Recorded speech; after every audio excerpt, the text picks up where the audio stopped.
Hello, thank you for joining us today. This is the first webinar of Domestic Scan 1402, conducted in October 2015 regarding successful intermodal corridor management practices for sustainable system performance. My name is Jean Wallace. I'm the Assistant Division Director of the Modal Planning and Program Management Division at the Minnesota Department of Transportation, and I also have the fortune to have served as the chair of this Domestic Scan. So I'll be kicking things off today as well as serving as a moderator for today's presentations. In a few moments, we'll be sharing more background information about the domestic scan, but I want to first thank the NCHRP program for supporting this scan. And I also want to thank my fellow scan team members and our supporting team from Aurora & Associates and CTC, especially Greg Wadley with CTC, who has kept our scan team on track with our implementation efforts and who arranged today's webinar. Of course, I also want to thank our presenters from each of the organizations who participated in our scan, and especially those who are presenting today. A couple of logistics for today's webinar. We'll be starting with an overview of the domestic scan, followed by two presentations, one from the Florida DOT and a presentation from three agencies in Utah, including the Utah DOT in conjunction with the Wasatch Front Regional Council in Salt Lake City and the Mountain Land Association of Governments in Orem, Utah. Following the two presentations, we'll have some time for questions and answers with today's attendees and participants.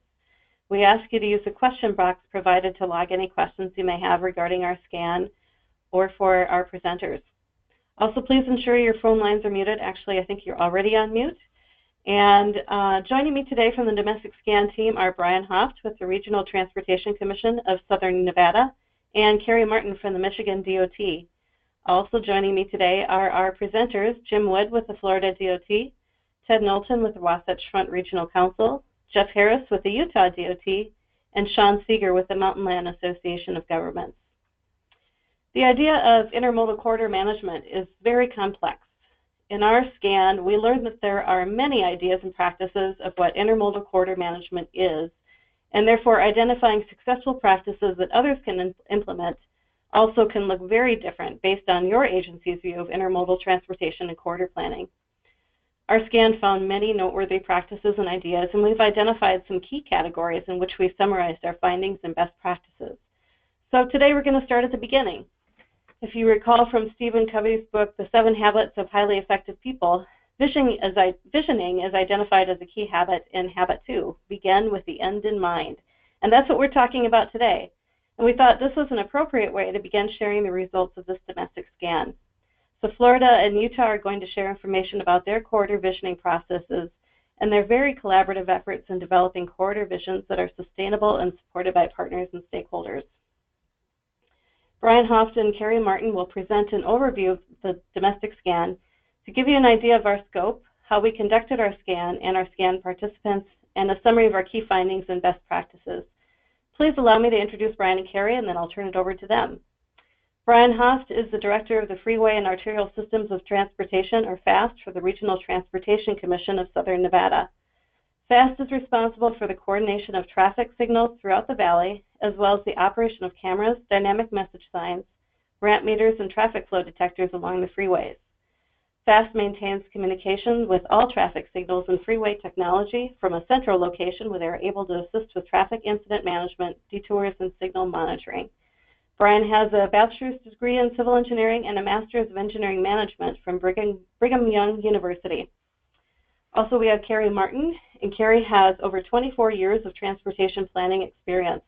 She began her career in 1992 with the Michigan Department of Transportation in traffic analysis and forecasting for transportation projects of all sizes, and eventually moved on to managing National Environmental Policy Act studies related to capacity improvement projects.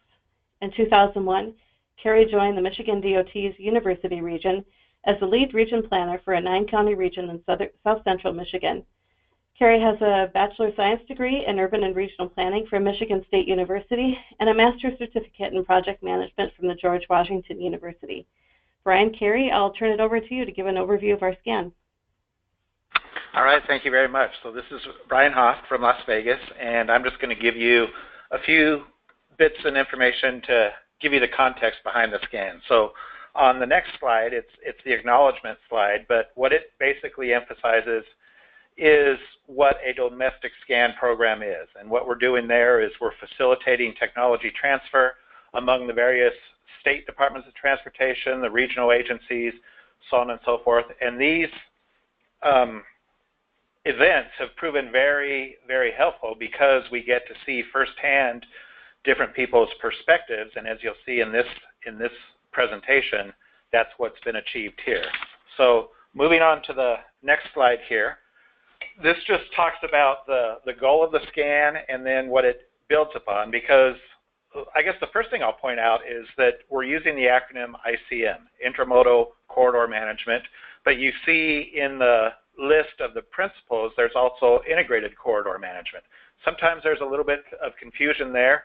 I think the takeaway here is that the emphasis is strongly on as much multimodal transportation as possible. Some of the integrated corridor management still has a strong focus on vehicles, on freeways and arterials, but with intermodal, we're looking at freight, we're looking at transit, we're looking at every possible way that people and goods can be transported. So what we want to have come out of this is very practical, pragmatic guidance on what strategies are, what works, what the challenges are, and then the emphasis, of course, is always also going to be on return on investment. And given that relates definitely to the funding, it also relates definitely to what the performance measures are. So we look at the corridors, we look at multimodal, we look at integrated corridors, and we also look at active traffic management to keep things moving as efficiently and safely as possible. Now on the next slide, there's a summary of some of the key recommendations that have come out of this. Additional research is certainly needed.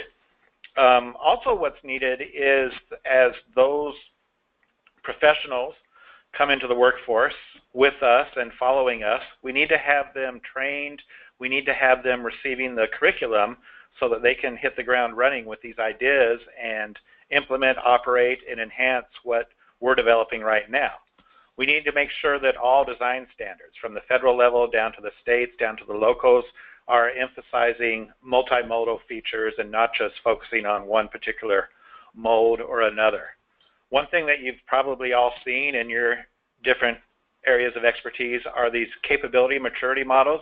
This is where someone comes in and helps us assess what can we do right now? Are we doing it ad hoc? Has it become systematic? Has it become something that is more so adopted by our executive team, by our elected officials, by the public who we work with? So understanding our capabilities, quantifying them, and acting on that information is definitely needed in this category.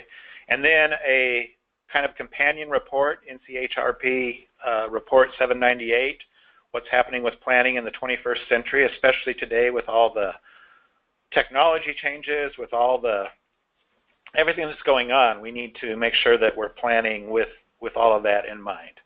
Funding is important, and as we branch out on, again, innovative and technologically centric projects, grant funding, pilot funding, those are opportunities that need to be continue to be available to us. We need to work, especially with our federal partners, on that.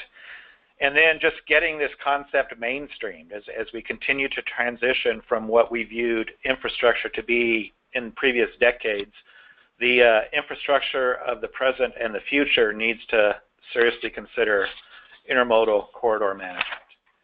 Now moving on is a few words about what happens next. There is a report that is being finalized, a written report, and we expect that to be put out later on this year. And then, as is the case with this webinar, we will be looking to share this in various different settings, and also looking to see where we can go with future-related research and development.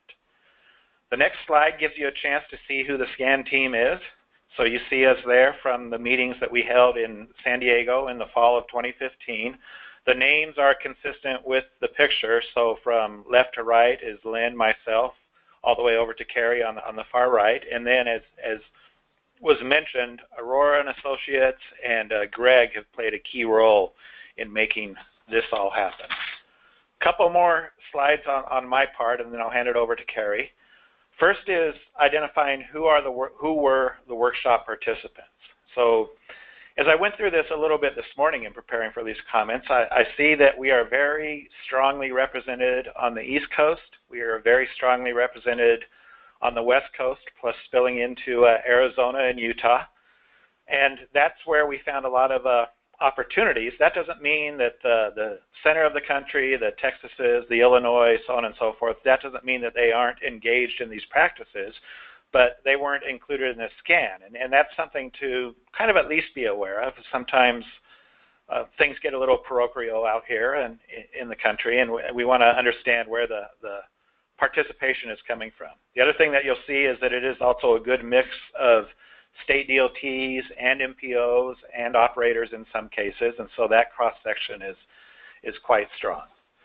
My last slide is to briefly highlight how the scan was conducted. And so you see a list of activities here. What I want to focus on is kind of that second half, some of the key points. Of course, these slides are going to be available if you want to go back and look at them again, but there's key items here that need to be continually emphasized, and they need to be continually implemented. That includes the performance parameters, gathering the data and getting the performance taken care of. What are the institutional arrangements? What are the potential impediments? How have they been overcome in the past? What challenges have there been, and how have they been overcome? Success indicators, I think a lot of that again goes back to performance. What can we do with regards to measuring, quantifying, and performance and using that information? Cost is important, and not just to plan, design, and construct the corridors, but to operate and maintain them, again, especially with things happening so quickly in the world of technology. How can we measure the return on investment so that our projects can continue to get funded, especially the operation and maintenance, but also how can we show that it was a beneficial investment all around so that more of these projects can be implemented? And then finally, sustainability, which is consistent with what I've just spoken about, but sustainability on the 3 E's here. Sustainability that enhances the economy, sustainability that's friendly to the environment, and then is also equitable to all users. So this gives you a good overview of what we looked at, who we are, who was involved, and now I'll pass it along to Carrie Martin to get into more details. Thanks, Brian. So what is the difference between integrated corridor management and intermodal corridor management? The SCAN team spent a lot of time discussing the distinction between the two concepts. Integrated corridor management includes operationally managing highways or streets for optimal movement of people, goods, and services, and can be a subset of overall intermodal planning. Intermodal corridor management provides a strategic way to plan for and coordinate the best investments in multiple modes, to improve a transportation corridor's productivity, and to support longer-term social goals related to economy, environment, community development, and quality of life. Both intermodal and integrated corridor management rely on collaboration between modal agencies. Next slide, please. Traditional corridor planning typically focuses on the dominant transportation mode in a corridor and oftentimes misses opportunities to coordinate with other modal agencies to maximize capacity between modes. Intermodal corridor management strives to meet transportation demand and performance at the least social and economic costs. It also builds on the principles of multimodal corridor planning, integrated corridor management, and active traffic demand management. So in a nutshell, intermodal corridor management tries to bring environmental and funding sustainability into corridor performance through a mixture of modes, agency cooperation, and investment. Next slide, please. This chart represents the states that inform the SCAN team the most on the identified objectives listed along the top of the chart. The final NCHRP report has detailed information regarding the findings and conclusions from each state. Next slide, please. In general, the next few slides summarize what we heard from the participating agencies. Their input helped the team develop findings, recommendations, and strategies for implementing the SCAN's conclusions. The intent of the SCAN team is to present the following individual topics through a series of future webinars. Intermodal corridor management cannot be done in a bubble. It needs collaboration. There needs to be distinct and formalized partnership agreements established up front to understand everyone's roles and responsibilities. We saw from the national examples that this provides stability throughout the process and better identifies the shared goals, the available resources, and who will be making decisions. It also needs leadership from the top. It needs a champion who buys into the need for intermodal corridor management. We found that the participating agencies who were successful had a champion at the governor's, legislative, or director's level. However, in saying this, to get results, buying into and supporting the vision is also needed from the bottom up. There also needs to be a systems approach. The team and the participating agencies talked a lot about complete systems versus complete streets, while focusing on moving people and goods. Depending on the situation, a single corridor cannot be all things to all modes. The entire transportation network needs to offer mode choice. Next slide, please. Data is an integral investment and asset when planning for intermodal corridors. Having the right data helps to both make investment decisions and measure performance. It also helps in telling the story, both before the investment is made and after implementation. The owners and operators of the modes must coordinate their efforts so that data can be shared, integrated, and used to make decisions regarding development and management, both in real time and for the future. It's also important to strive for outcome-based, multimodal, mode-neutral, and customer-focused performance measures that are meaningful and important to customers, while still remembering that measurements and successful performance may be different for different users. So gaining and sustaining popular and political support is critical through the use of well-thought-out performance measures. Also, efforts to engage the public and elected officials have taken on many forms throughout the country. The participating agencies brought forward some great examples of efforts to deliberately reach out to environmental justice communities and use different media approaches and social media and multimodal tools to reach the specific demographic and groups. Next slide, please. Funding was an ongoing theme throughout the SCAN team's discussions and their participating agencies' presentations. Sustained funding for intermodal corridor management is a challenge nationwide. However, states are finding creative ways to make incremental progress. This is where performance measures are so important, as the documented data-driven outcomes and measures can provide support for continued investment. Sustainability has traditionally been defined in terms of minimizing project cost, while striking a balance socially, economically, and environmentally. However, a different definition of sustainable transportation is to meet the multiple transportation needs of the present while not compromising the mobility needs of future generations. States are looking at using tools such as scenario planning and design flexibility to better manage and develop corridors and intermodal transportation systems and to address sustainability. Next slide, please. The final finding is related to visioning and goals and is the topic of this webinar. Several states have undertaken efforts to define their core values at the state level to determine how they want to grow and develop in the future. A statewide vision assists with the prioritization of corridors and promotes the collaboration needed for intermodal corridor development and management. And today we have with us Florida and Utah that are the two states that exemplified the example of visioning. So I would now like to turn it back over to Jean, and she can introduce our speakers. Thank you very much, Carrie and Brian. I appreciate the overview. Just a quick note that the final report has recently been published. It's been posted to the Domestic Scan website, and that's domesticscan.org. And again, the number is 14-02 if you want to see the final report or the executive summary. So let's move on to the presentation from the Florida DOT. Our presenter today is Jim Wood. Jim serves as Florida DOT's Chief Planner, overseeing the department's statewide planning and environmental programs. Key efforts he has led include the 2015 updates to the Florida Transportation Plan and the Strategic Intermodal System Policy Plan, the I-75 Relief Task Force, the East Central Florida Corridor Task Force, and establishment of the state's shared use non-motorized trail program.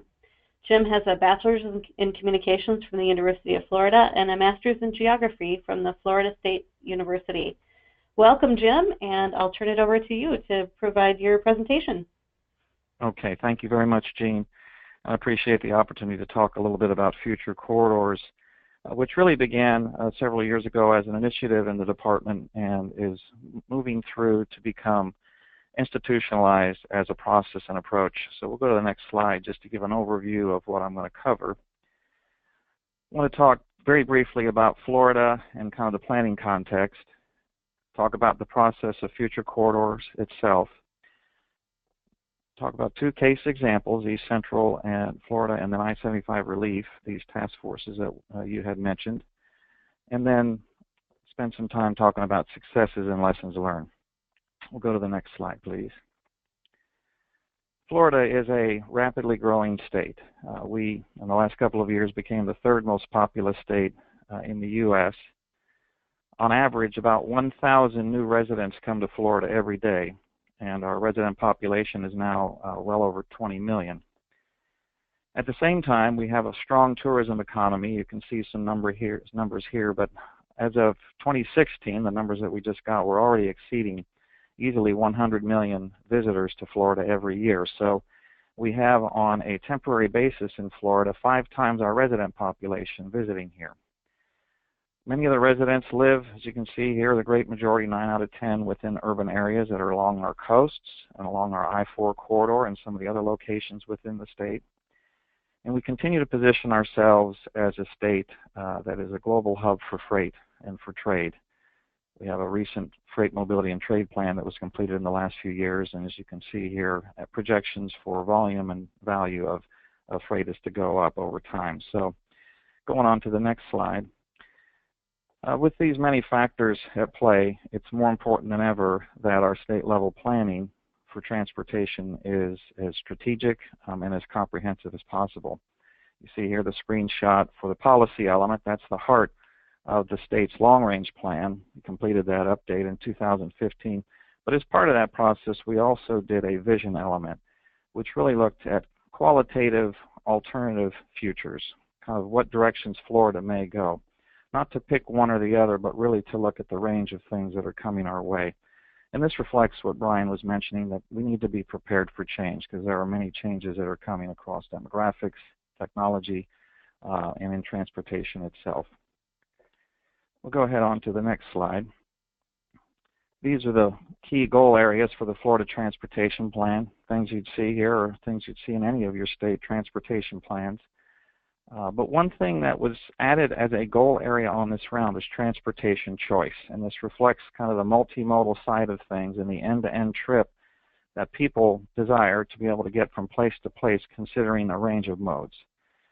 We've always had this implicitly, probably in prior plans, but this time it was felt worthwhile to pull that out as a specific goal area of its own.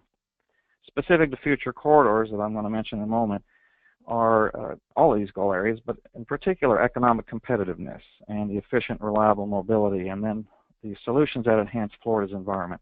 By the long-range planning that we do through this approach of future corridors, we can really address these issues hand in hand. Go on to the next slide, please. In addition to the state-level transportation plan, there are regional visions that happen kind of from the bottom up at different locations throughout the state. So you see here several that are in progress or completed. The good thing about these visions is they help to lay the foundation for thinking on a range of issues, including transportation. So when we are working on visioning with respect to future corridors, these can sometimes inform that decision making over the long term. I'll note as we look at this slide here, you'll see the How Shall We Grow regional vision, which covers East Central Florida.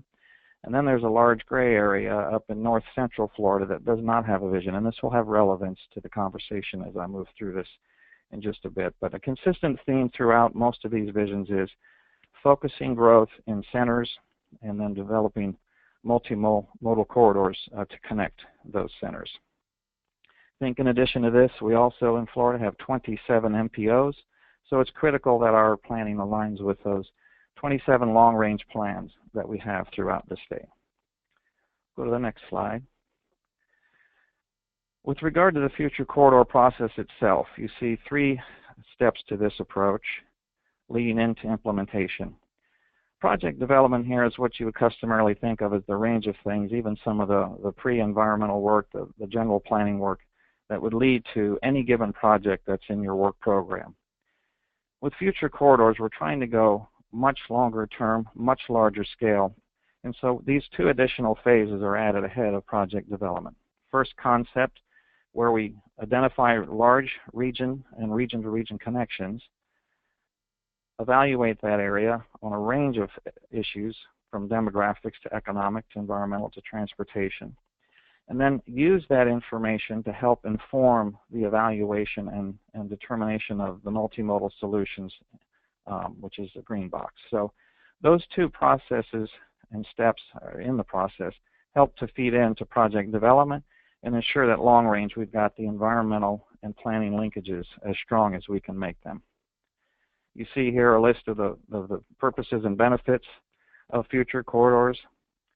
And really, the intent here is to look large-scale, long-term at multimodal transportation planning, thinking about both existing corridors as well as new potential corridors. And just one thing I'd point out that I think is a hallmark of all this is early discovery, the second to the last bullet. This is not only just identification of issues and opportunities, but it's making sure that we're having communication with the many stakeholders involved with planning as early as possible. And that helps us be able to do planning that is more integrated and is more reflective of the various levels of planning in the state. We'll go to the next slide, please. 5 major study areas were defined in Florida, and this is one of those. The Tampa Bay to Central Florida study area ties together, obviously, Tampa, Orlando, and then the Florida's East Coast, which runs from Daytona Beach down through the Space Coast, including Titusville. This region encompasses about all or part of 15 counties, has over 7 million residents within the study area. And as you can see here, these large red dots, depending on where they are, they're bigger in some places than others, but they indicate where the fastest growth is expected to occur between now and 2060. Running through the center of this corridor, you can see east-west is Interstate 4. And so, in fact, you might even hear of the I-4 corridor when it comes to even elections, because there's such a critical area there of growth and change and population. The concept report that was developed in 2013 for this reflected, as I said earlier, a broad look at the economics and the environmental issues, and it was developed in partnership with stakeholders and partners, state and regional organizations, local governments, and critically environmental organizations. One of the things that we have tried very hard to do over time is to work very closely with the state level and the regional environmental organizations in the state so that they understand the long-range needs, but we understand the issues and the concerns. And again, back to that early discovery of issues. Go on to the next slide. The concept report not only defines the area, but it has a series of general recommendations. And among those was to focus a pilot study in an area that will get more detailed evaluation and analysis. And this area identified here was selected for that pilot study. It includes portions of 3 counties, 2 MPOs, and multiple municipalities. We'll go to the next slide, please. This is just a closer view, the next slide is, of the pilot study area itself and some of the key factors that were catalysts for why this was chosen. We've got on the east side the Space Coast. This is an area that's in transition. The shuttle program is now phased out, and the public side of space is changing and evolving. There's a lot of growth in private development in terms of space. So there's a transitioning economy there with the Space Coast. You see here Northeast District and Viera. These are 2 large-scale developments that are at different stages of development. But in addition to those, in the center you see the North Ranch sector plan. That's a 130,000 acre sector plan of property that is to be looked at for long-term development. So with that on the horizon, with that sector plan in development, in several of these issues and looking at connectivity between the Orlando area, Medical City, an evolving research and innovation area, and then the Space Coast, that was a catalyst for why this area was selected. We go to the next slide, please. Subsequently, in order to address this, there were different approaches considered, but ultimately the governor led the creation of a task force through an executive order to put a focus on this important region. 13 members were identified to be part of that task force from state level to local, so the 3 local governments, the counties, had representation from their commissions. We also had environmental and land use representatives, as well as citizen representative, and also the regional council representation. So if you look at that, key to this is a very strong state partnership. It was chaired by the Florida Department of Economic Opportunity. So DOT and DEO worked very closely together on the overall leadership and staffing support to this task force. So we see it as a great marriage of transportation and economic development within Florida. There are many dimensions to the charge for that task force, but you see the general purpose here, and that is ultimately to have consensus recommendations on future corridors within this region. We'll go to the next slide, please. East Central, I mentioned the regional vision earlier. That regional vision was critical to establishing the foundation for this overall plan effort. It was very strong because there was already the regional discussion going on and set the framework for guiding principles. I'll talk about that briefly in the next slide. The final report had a series of guiding principles, but key, it had 9 transportation corridor alternatives, 5 existing, as well as 4 potential new corridors for consideration. And those have moved into an evaluation phase. We're still working through the process of how that entire evaluation phase works with those, because we're looking at several corridors at one time and in relation to one another, trying to take that systematic approach. We can go on to the next slide, please.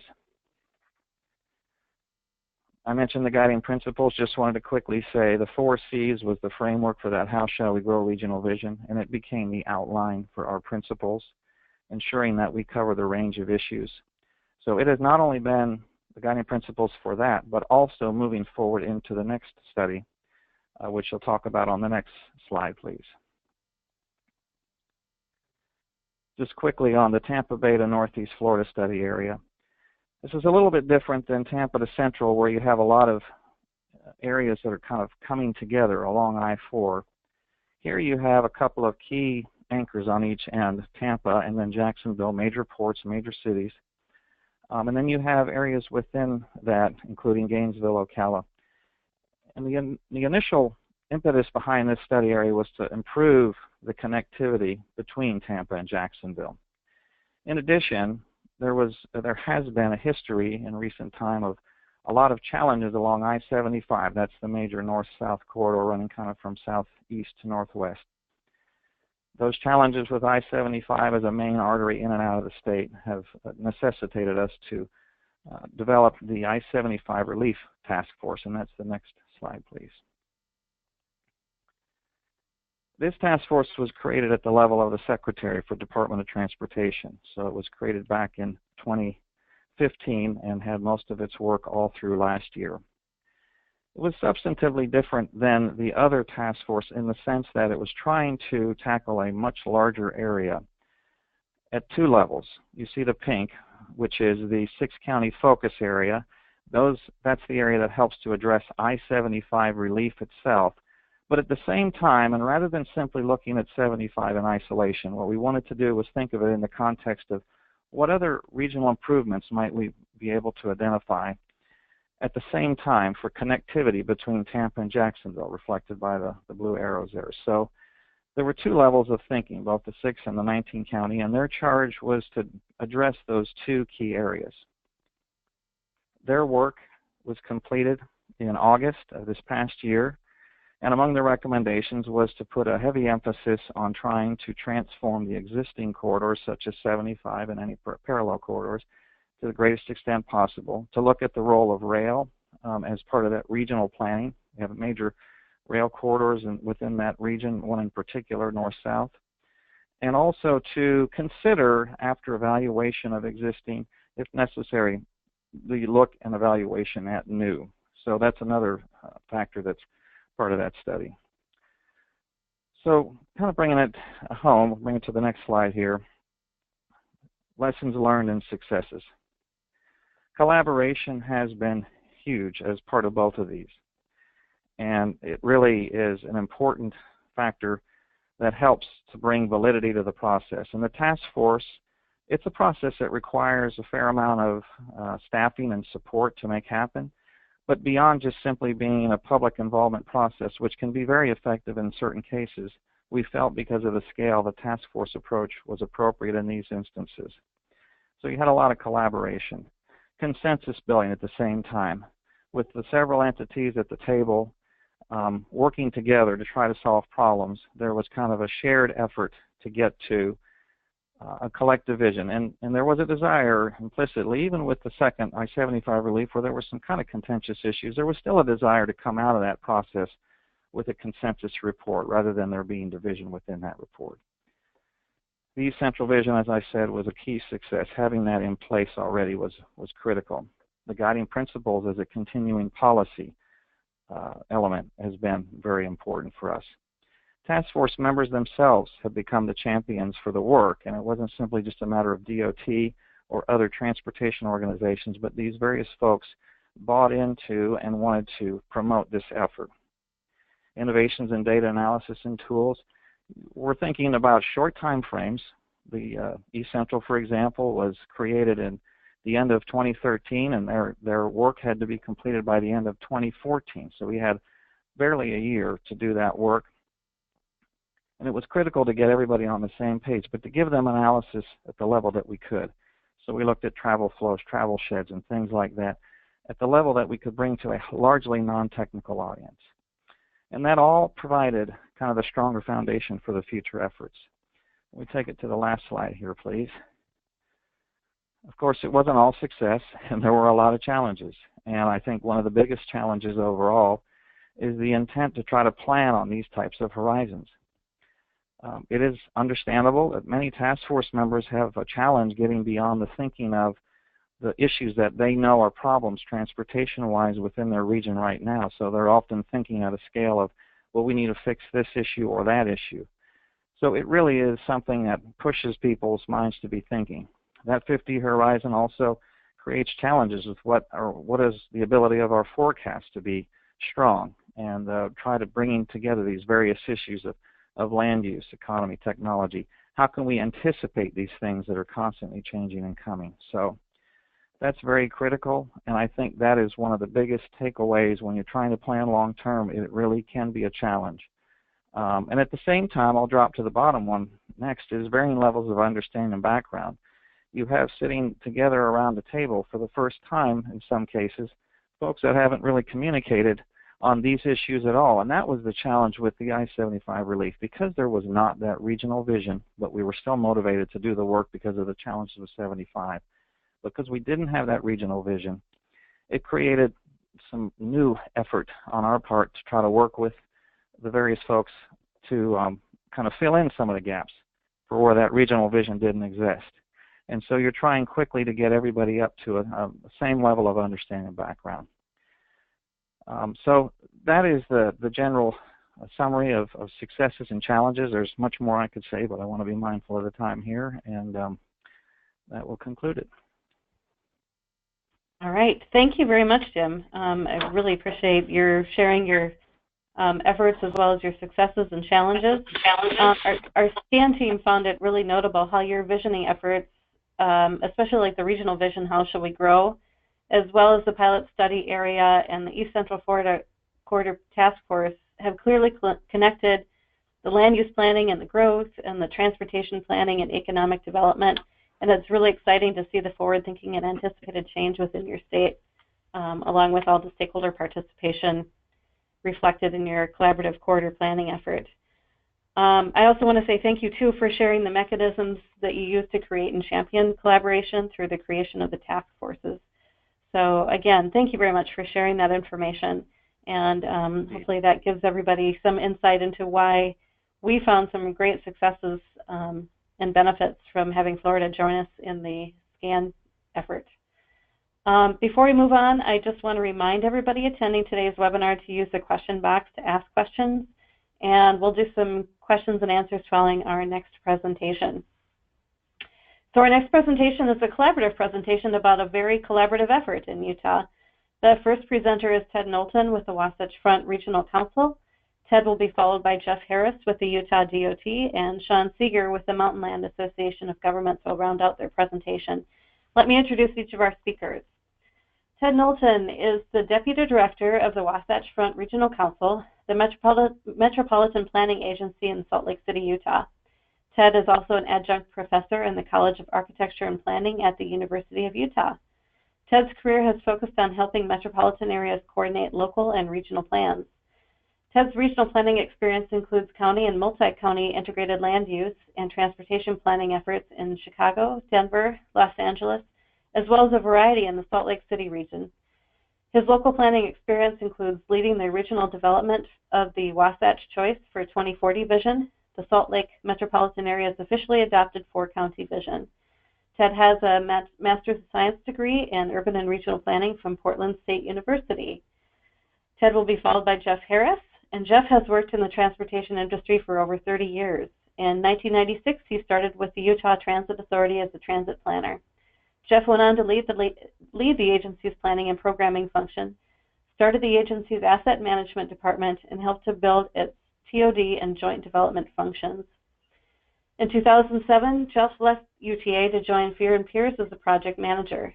After Fear & Pierce, he joined HNTV Corporation and led the firm's Intermountain District and a 25-person civil design office in Salt Lake City.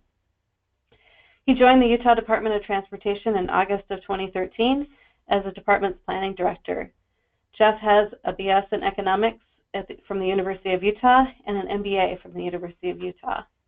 And finally, Sean Seeger is the Director of Regional Planning at the Mountain Land Association of Governments in Orem, Utah.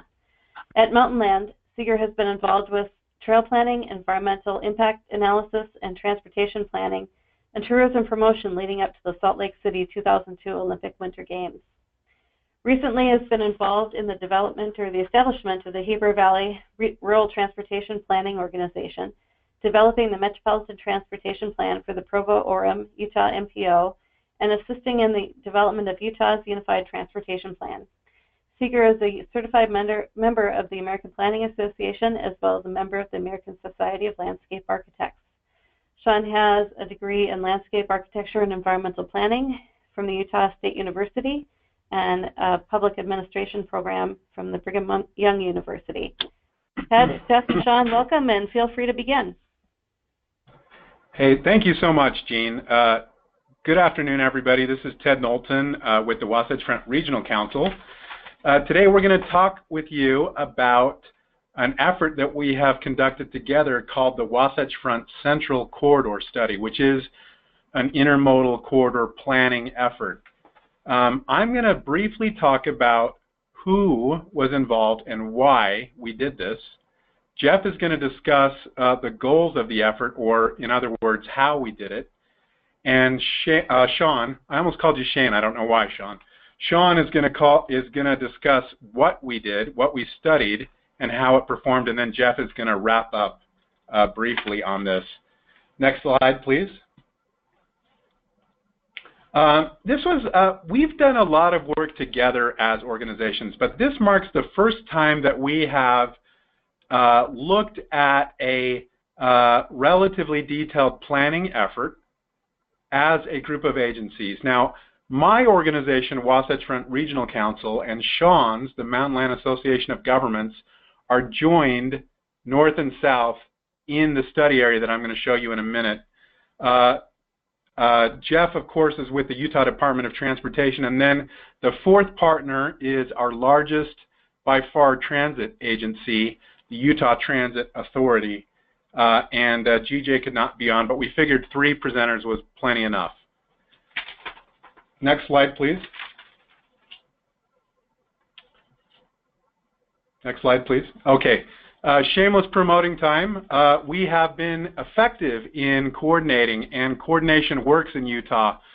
Among other things, we have produced a joint transportation plan that covers the 4 MPOs and UDOT planning, as well as UTA, called the Utah's Unified Transportation Plan.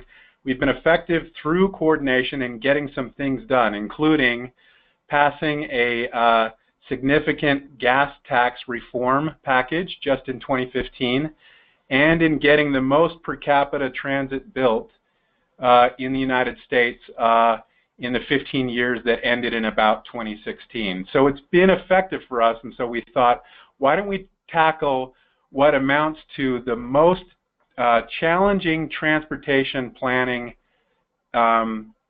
problem that our state currently faces. Next slide.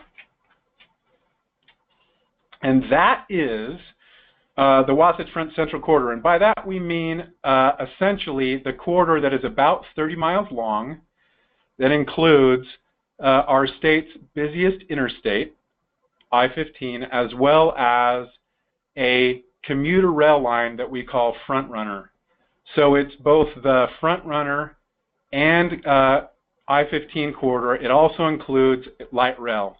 So we're looking at light rail, commuter rail, the interstate, surface streets, including active transportation. Truly an intermodal effort. Next slide, please. This comes within the context of, sorry, Florida, we have to one-up you here. We are the fastest growing state rate-wise in the United States, and that's, of course, a blessing and a curse. As you look at this, these numbers are for the state as a whole. The area that we're talking about that includes the 2 MPOs and the area around those 2 MPOs accounts for 80% of what you're looking at, both in terms of the current population and that horizon year projection.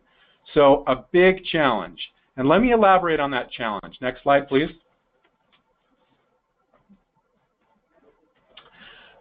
We have in this central corridor something that I suspect many of the participants also experience, which is we have a corridor with incredible travel demand and growing year to year, and that in which traditional solutions like adding a lane is cost prohibitive. It's incredibly expensive for us to now widen this interstate within the central corridor. And so of necessity, necessity being the mother of invention, we are having to look at a broader array of traditional and non-traditional solutions to answer the question, how can people move effectively? How can we connect people to destinations and the like? And what I'm going to do now is I'm going to hand the baton over to Jeff Harris, and he's going to talk about the goals of our effort, that we started from scratch asking the question, what really should we be working to achieve in a corridor like this? Jeff? Next slide, please. Thank you, Ted. Jeff Harris, Utah Department of Transportation. Yeah, as Ted said, to widen I-15 now, it's probably in some sections, it's 5 general purpose plus 1 HOV. So it's already a very wide facility. To get much wider, you really start losing operational efficiencies, let alone the fact that there is no room to expand out. It would be hugely expensive. So that leaves one option, right, to go up. And nobody really wants to do that, including the DOT. So we looked at this corridor. We all, Ted, Sean, I, and GJ, the Utah Transit Authority, a couple of years ago said, we need to come up with a different way of doing our corridor studies and developing our solutions, rather than starting with, yeah, we're going to widen it, or yeah, we're going to build this, and then going through the process. We said, let's don't do that. The first thing we need to do is establish how this corridor needs to function in 2050. And so we took quite a bit of time working on these goals. I have to tell you, while we have a great partnership, it isn't all hugs and kisses all the time. It's a lot of hard work. It took us 5.5 months or 4.5 months to 5 months to develop these 8 goals for the corridor. And again, these are corridor goals, not study goals, right? Study goals are different, what we want to accomplish with the study. What we're asking here is how does the corridor need to function? And they're important because they drive how we assess needs in the system and then the type of projects that come out of it. Without setting goals, how do we know what to evaluate our solutions against? We have a corridor in Salt Lake called Foothill Boulevard that leads to the University of Utah, and we've been studying it ad nauseum for about 10 or 15 years, and nobody could agree on a solution. The partners finally got together in the last year, established goals. Yes, it took time, but once we did that, the solutions are following out. It's a great way to get stakeholders on board. And in this case, all of the agency execs agreed to these goals and the performance metrics before we actually did the analysis. Once we did that, the analysis followed. Could you go to the next slide? So, and we'll go through the goals. Well, you all saw them there. One of the things we're looking at, for example, and this is just an example to show you, is seat utilization. And so if you look at this graph, if you look at the far left graph, it shows both front runner, the track's blue line, the track's red line, local bus, and then at the very far right, there's the right end of that left column. It shows you the auto occupancy.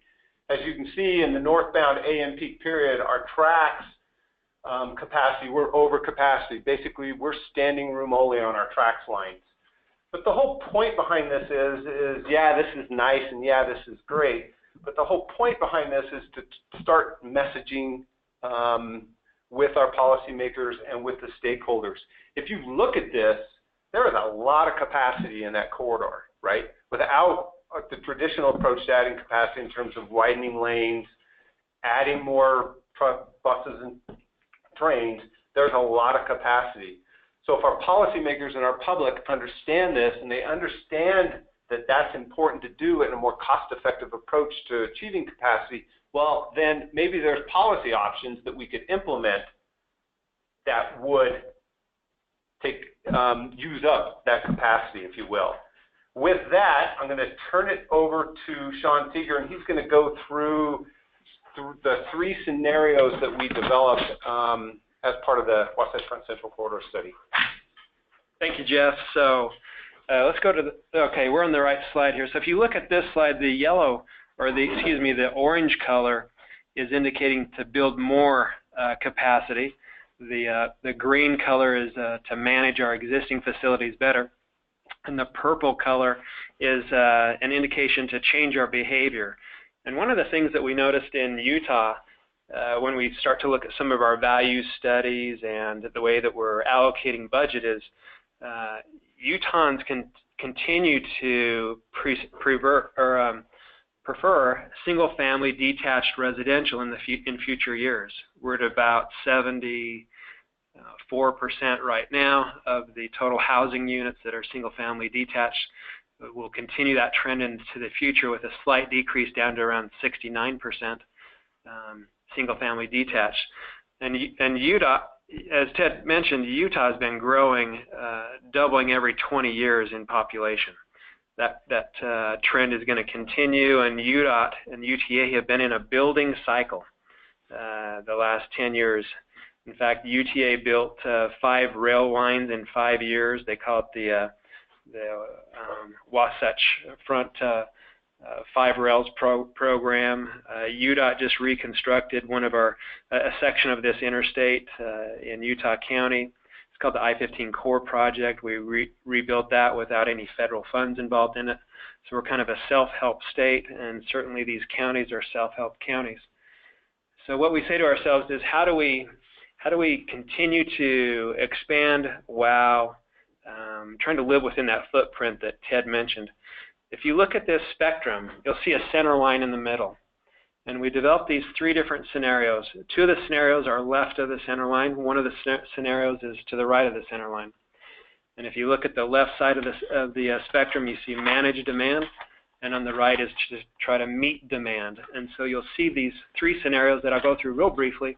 And I'll just give you the kind of the upshot is that scenario 2 appears to be the scenario that is most attractive when you measure that against our goals and objectives, our performance measures that Jeff mentioned we struggled with. Let's go to the next slide and we'll go deeper into scenario 1. Okay, so if you look at scenario 1, you can see that this one is, it might be difficult to see on your screen, but we'll have those little blue boxes and it kind of articulates what the improvement is within this area. You'll see that on I-15 we separate our lanes, exclusive lanes for carpooling. We enhance some variable pricing. On surface streets we improve some connectivity. On transit we consider a no-fare transit system. On active transportation we consider a cycle superhighway. Improvements in technology. Underneath programs or policies, we look at pay-per-use applications, prioritize transportation projects around TOD sites, and so on. I think the main thing I want to point out here is that these transportation agencies that we're working with, the DOT and the Transit Authority, we kind of pushed them pretty hard, the MPOs did, and they were willing to take risk and look at some crazy things like no-fare transit. You know, what metro area in the United States has a no-fare transit system? And that's one of the things that the Transit Authority agreed to look at here. Same thing with the DOT. There's a scenario here that we'll look at that has a scenario where we double deck I-15, build another layer on top of I-15 in the form of a structure. And so the main thing that we were committed to is not keeping any idea off the table. Everything was on the table, and let's look at everything we got. And some of the recommendations out of this are going to be challenging. Let's go to scenario number 2, please. This next one involves a little bit more aggressive demand management. If you look at underneath I-15, we have barrier-separated lanes exclusively for carpooling. We also have pricing on our general purpose lanes. We have not tested these ideas yet with our policymakers or with the public. We're starting to introduce these ideas, and we're going to be taking these ideas through the Regional Transportation Plan update process. But there's some pretty radical ideas in these that allow us to get to an acceptable level of service in the year 2050. Surface streets, reversible lanes on some arterials, transit. Maybe we would double track our commuter rail, extend our light rail platforms. Again, no fare transit is considered as one of the items there, and then we double our service. We electrify our commuter rail system, and then a comprehensive travel demand management program. Let's go to the third scenario real quick. Scenario 3 is more on the meet demand side of the spectrum. So this is where we talk about double decking I-15, expand a collector distributor system that feeds the Interstate 15 project, new capacity on surface streets. We look at front runner, double tracking it. That's our commuter rail, active transportation, buffered bike lanes, and cycle tracks, cycle superhighways. And so we're just trying to build as much as we can in that third scenario. Let's go to that next slide. It shows all three of those scenarios compared with each other. You'll notice scenario number 2 has the highest score when we look at how it performs with our performance measures. So it's kind of like that Goldilocks fable tale, you know, that one bed's too hard, one's too soft, and one's just right. And it seems like scenario 2 may be something that we could live with, and we want to continue to explore this and try to figure out if our policymakers are going to embrace this and wrap their arms around it. Jeff's going to talk a little bit about that now in terms of the goals that we had in our initial scenarios and how we get to trying to consider implementing some of these. Next slide, if you would, please. So as Sean mentioned, we developed 3 scenarios and they kind of brought the spectrum from management to build everything we can. And part of the reason was we really thought that if we want to ultimately, as Sean mentioned, right, we still like our single-family homes, we still like our cars, we're still building, and short of any shock to the system like $15 a gallon gasoline, how do we change that, right? And the only way to change that, we think, is to start showing the trade-offs, if you will, of different approaches to investment. And so developing those three distinct investment scenarios gives us an opportunity to go back to our policymakers and look at the real costs, right? The real costs and the real benefits, life cycle costs. Understand not only cost-benefit analysis, but economic impact of the different investment scenarios. So we're trying to look at this in a broad way based on the goals that we developed, come back to our policymakers and articulate to them the difference. Again, not advocating a particular outcome, but saying to them, all right, folks, based on this rigorous, transparent analysis, here's your trade-offs. What do you want to do? If you look at the very last box there, there's the grayed out box. It talks about hybrid mobility solution. So one of the things that we've talked about as partners, again, in terms of messaging and changing the dialogue about how we fund and build transportation in our valley is, I think we can get agreement on certain things from a lot of people. When we go out and we talk about this, we ask people, does I-15 as a facility and as a corridor and transit, does it need to function at a reasonable level of service? Let's ask that question. And the answer we get back almost resoundingly is yes, it does need to function at a reasonable level of service.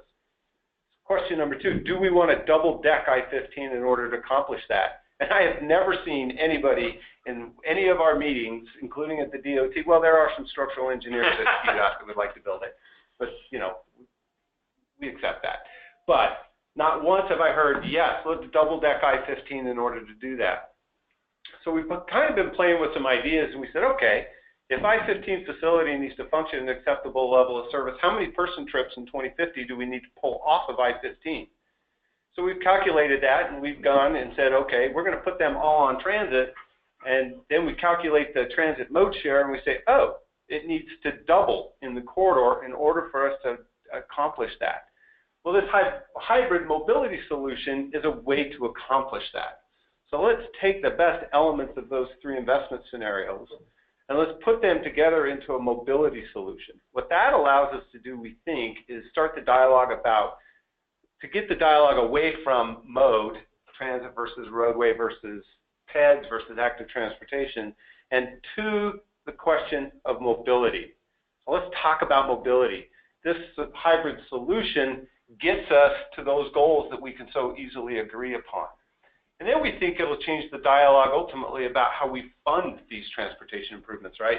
So again, get us away from a discussion about roadways versus transit. Right now, highway improvements in the state of Utah are funded through the Transportation Investment Fund, which is enacted by state statute and funded with all auto-related sales tax in the state of Utah, right? And it's specifically limited to highway funding. Now, we're not advocating a specific change to anything, but we're asking the question, if we have a mobility solution and that mobility solution can solve a problem that we all agree on and get us to a point where we all agree we need to get, then shouldn't we think about how we fund transportation in a different way? And to that end, we as agencies have been talking to our policymakers, our legislative leaders, our executive branch leaders, and then there's a bill in our current legislative session, which ends this week, that is looking at developing it's readdressing how we look at transportation and how we fund transportation. And so the solution for this study and the process that the partners have been going in terms of re-messaging how we look at these things is taking hold. And what we hope is in the future it gives us the ability to be more comprehensive, be more thoughtful, take into consideration all of the factors, and develop better solutions for our public. That's all I have. Or we have. All right. Thank you very much, Ted, Jeff, and Sean. You know, our team really was struck by your collaboration efforts through the unified planning process and how it's paying such great dividends in support of transportation improvements and corridor planning in Utah. Really, we thought that the collaborative efforts to define your 8 corridor goals and the messaging on the investment decisions and trade-offs were just a couple of areas that our SCAN team found notable. And I was particularly intrigued by your efforts that you didn't talk much about today, but really to standardize your project information, your cost estimates, and your priorities in each of your agency's documentation. I thought that was really something that helped you to build trust and a better reputation, I think, with the legislators who are the ones making some of the funding decisions for you. But today, the scenario planning process that you talked about is very intriguing, and you make a very complex issue look very simple by how you're developing scenarios and guiding trade-off decision-making and funding discussions. So thank you for that. And thank you again to all of our presenters for their very informative presentations. Again, as you can see, their work really influenced our SCAN team's findings and best practices in corridor visioning.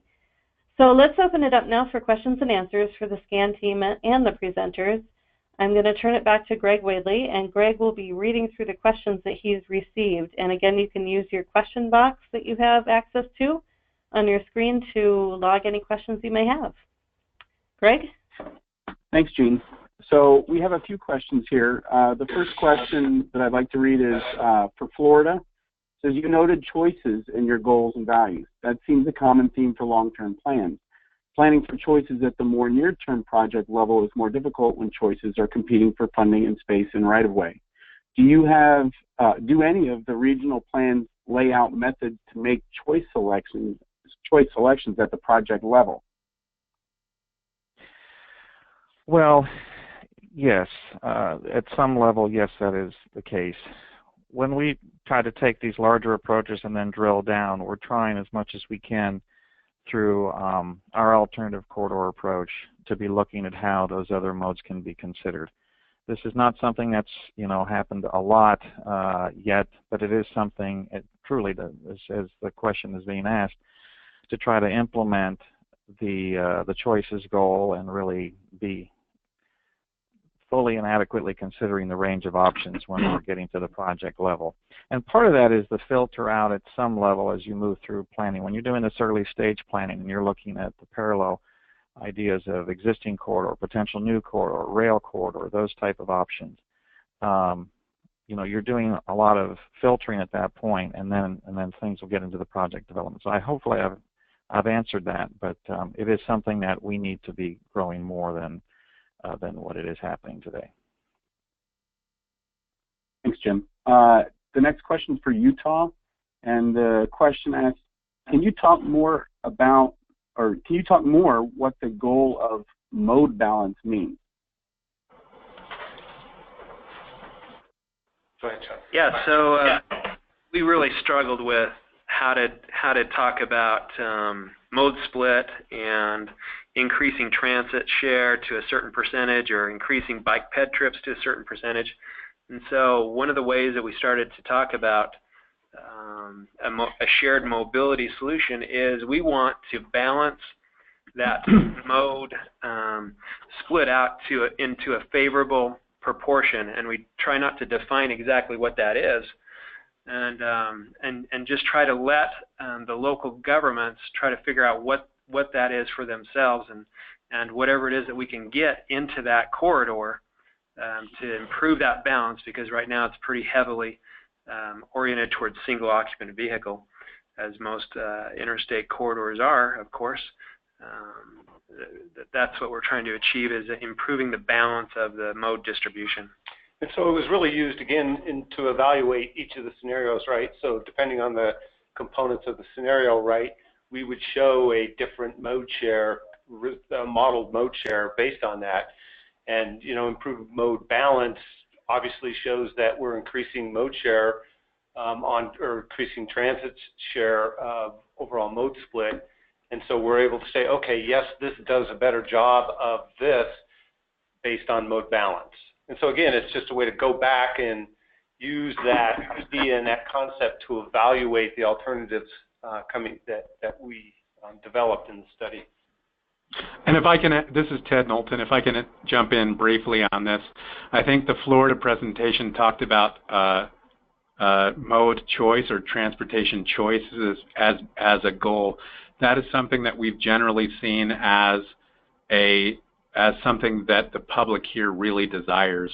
That they, even if they don't necessarily write it, and by the way, in this quarter, there's a lot of transit ridership. But even if they don't ride it, they want to have the ability to ride. They want to have that choice to do it. And so that's part of the reason why we had that as a goal. Okay, thanks. The next question is more broad, perhaps, so I'm going to direct it to Jean. What prompts a corridor study? Well, I'll let both Florida and Utah weigh in on this too, but I think what we were looking at when we were looking at corridors was it can vary a lot. It can be based on like the regional planning efforts that Florida undertook, and I think it varies really from agency to agency.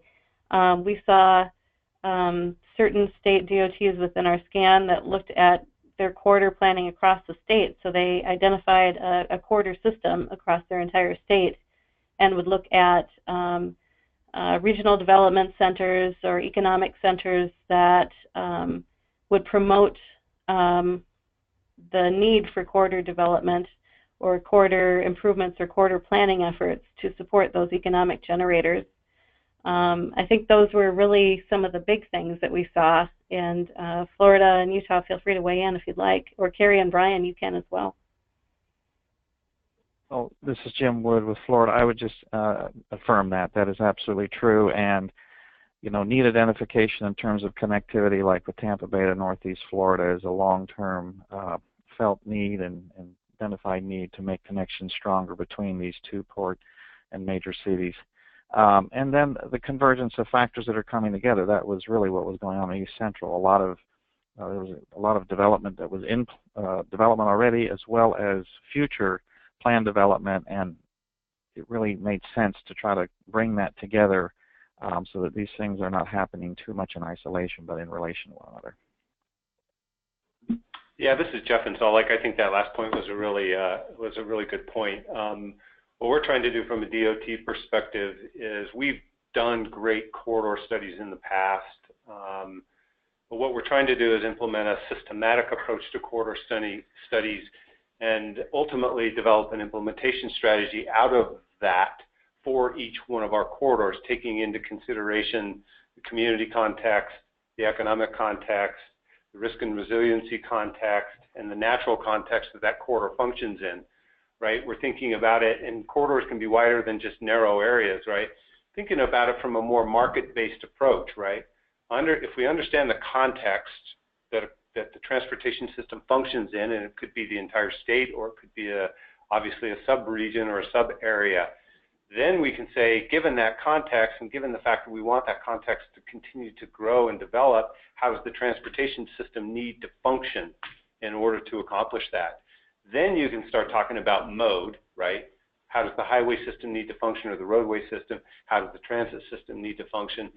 And it's a more systemic approach to transportation planning, if you will.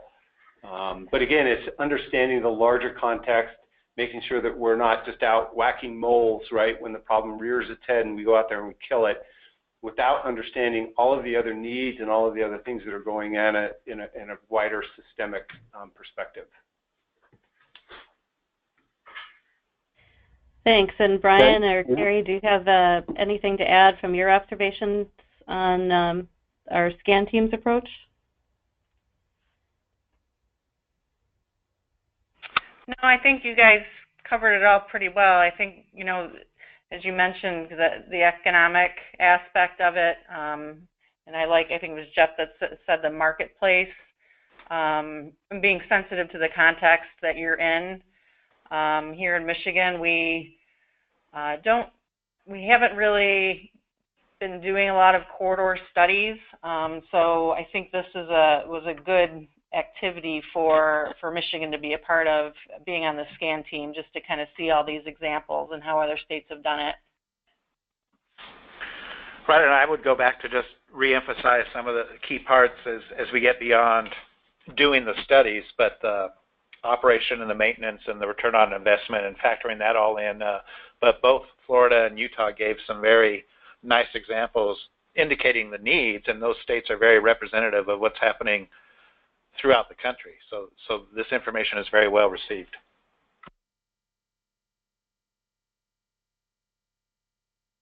All right.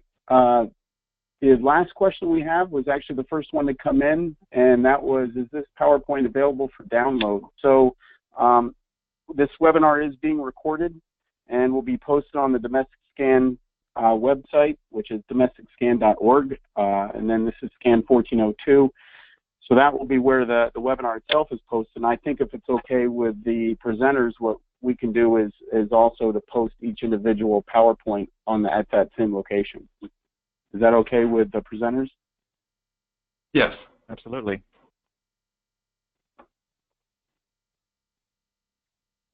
Okay, and that will do it for the questions that we have today. So I'll turn it back over to you, Jean, to wrap things up. All right, great. Well, thank you very much to all of our presenters, Brian Hoft and Carrie Martin, Jim Wood, Ted Knowlton, Jeff Harris, and Sean Seeger. And thank you especially to Greg Wadley with CTC and Associates for scheduling the webinar today and providing all the logistics and support for all of us. Thank you again for joining us today. Again, you can find our final report for our domestic scan on the Domestic Scan webpage, domesticscan.org. Look for future webinars that will highlight some of the additional findings of our domestic scan. And if you have any additional questions, Greg, is there any follow-up way to contact any of us? That's a good question. I would give out my email address. Not sure if it's visible in any of the format that we have right here on the webinar, but my email address at CT and Associates is greg.wadley, that's W-A-I-D, as in Delta, L-E-Y, at ctcandassociates.com. And I think I might also, there might be a way through the Domestic Scan website to find our email addresses. So if you look there, that's also a good place. We've talked about that web address being domesticscan.org. Mm-hmm. And my email address, if you'd like to contact me, is Jean, Jean.Wallace, W-A-L-L-A-C-E, at state.mn.us. So thank you again, and we look forward to seeing you at a future webinar.